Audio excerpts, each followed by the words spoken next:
Hello दोस्तों, स्वागत है आपका लर्न अकेडमी में। आज हम बात करने वाले हैं इंडियन पॉलिटी और कॉन्स्टिट्यूशन के ऐसे अमेजिंग फैक्ट्स के बारे में जो आपको लगभग नहीं पता होंगे।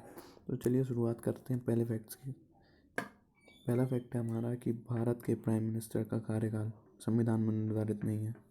जी हाँ, भारत का प्राइम मिनिस्टर का कार्यकाल संविधान में वर्णित नहीं है। वह लोकसभा के प्रसाद पर्यंत काम करता है। जैसे ही लोकसभा डिसॉल्व होती है, प्राइम मिनिस्टर को अपना त्यागपत्र देना होता है। जी हाँ, जैसे ही भारत के राष्ट्रपति लोकसभा को भंग करते हैं, वैसे ही प्रेसिडेंट मतलब जैसे ही लोकसभा को भंग करते हैं, वैसे ही प्राइम मिनिस्टर को अपना त्यागपत्र देना होता है। जी हाँ, इसका मतलब है कि प्राइम मिनिस्टर लोकसभा के प्रसाद पर्यंत काम करता है। तो उम्मीद करता हूँ ये आपको समझ आया होगा। अगर नहीं आया समझ में तो आप कमेंट कर सकते हैं, मैं उसमें आंसर दे दूँगा आपको। तो चलिए बढ़ते हैं अगले फैक्ट की तरफ। तो अगला फैक्ट है हमारा कि नरेंद्र मोदी लेफ्ट हैंड है।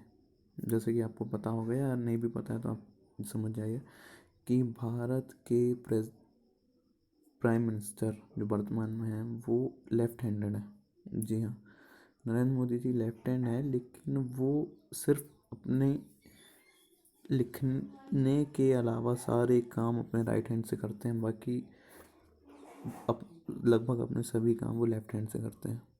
जी हाँ, नरेंद्र मोदी जी अपना खाने का काम, जी हाँ, खाना खेलना खाना खेलना वह अपने लेफ्ट हैंड से करते हैं। बाकी अपने लिखने का काम वो राइट हैंड से करते हैं। तो चलिए बढ़ते हैं अगले फैक्ट की तरफ। अगला फैक्ट है हमारा कि महात्मा गांधी जी, जो कि भारत की आज़ादी में मुख्य योगदान था उनका, तो वो बस ऐसे व्यक्ति हैं जो भारत की आज़ादी में मुख्य योगदान होने के बावजूद भी उनके भारत के संविधान में साइन नहीं है। जी हाँ, उनकी हत्या कर दी गई थी उस टाइम पे। तो जैसे कि भीमराव अम्बेडकर जी हैं, उनका भी साइन है। जवाहरलाल नेहरू जी उनके भी साइन है, लेकिन महात्मा गांधी जी के साइन नहीं मिलते हैं। तो चलिए बढ़ते हैं हम अगले फैक्ट की तरफ। अगला फैक्ट है हमारा कि भारत में लगभग 22.2 मिलियन मतलब 2 करोड़ 22 लाख भारत में अंडर ट्रायल है। मतलब जिन लोगों के ऊपर अभी ट्रायल चल रहा है कोर्ट में, और लगभग 2.18 करोड़ केसेस ऐसे हैं जो पेंडिंग पड़े हुए हैं हाई कोर्ट और डिस्ट्रिक्ट कोर्ट में भारत में। तो समझ सकते हैं आप इंडियन जुडिशरी की हालत क्या है अभी भी। तो चलिए बढ़ते हैं हम। ये डाटा मेरे हिसाब से किसी भी और कंट्री में सबसे ज़्यादा होगा इंडिया में, क्योंकि यहाँ की डाइवर्सिटी और लगभग सभी चीज़ें बहुत ज़्यादा मैटर करती हैं भारत में, इसलिए लगभग इतने केस इतनी सब चीज़ें यहाँ पे पेंडिंग पड़ी हुई हैं। तो चलिए बढ़ते हैं अगले फैक्ट की तरफ। और अगला फैक्ट है कि ऑस्ट्रेलिया की प्रमुख, आपको पता नहीं होगा कि ऑस्ट्रेलिया की प्रमुख कौन होती हैं। जी हाँ, ऑस्ट्रेलिया भी ब्रिटिश साम्राज्य का हिस्सा था, लेकिन ऑस्ट्रेलिया आज़ाद होने के बाद भी वहाँ की राष्ट्र प्रमुख ब्रिटिश की रानी एलिजाबेथ होती है, क्वीन होती है। मतलब भारत को भी गणतंत्र मतलब एक डोमिनियन स्टेट बनाने की बात हुई थी, लेकिन भारत के नेताओं ने भारत को पूर्ण स्वराज की मांग की थी। भारत मात्र एक ऐसा देश है जो कॉमनवेल्थ का देश होने के बाद भी वहाँ के राष्ट्र प्रमुख क्वीन नहीं होती है। जी हाँ, आशा करता हूँ ये अच्छा लगा होगा आपको फैक्ट। तो आपको कैसा लगा लाइक और कमेंट करके बताएं। तो चलिए बढ़ते हैं। अगर आप भारतीय हैं और अब इन फैक्टों में से आपको कोई भी फैक्ट बहुत ही नया और अमेजिंग लग रहा है तो प्लीज़ लाइक और कमेंट करें। तो चलिए बढ़ते हैं हम अगले फैक्ट की तरफ।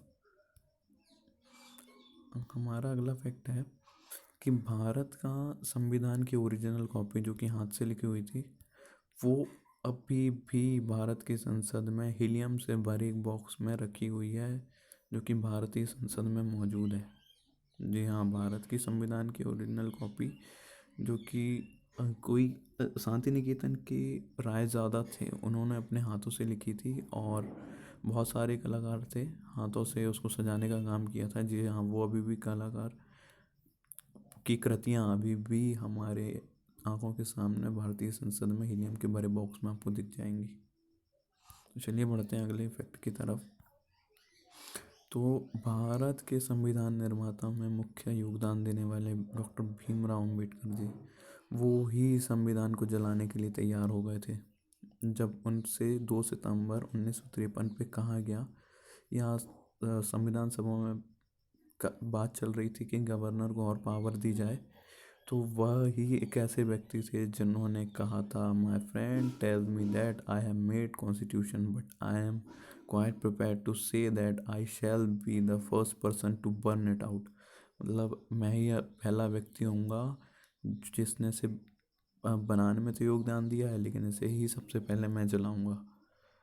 तो आप समझ सकते हैं कितनी गंभीर बात रही होगी, जो भारत के संविधान निर्माता इतनी मेहनत से बनाया था और वही इसे जलाने में तैयार हो गए थे।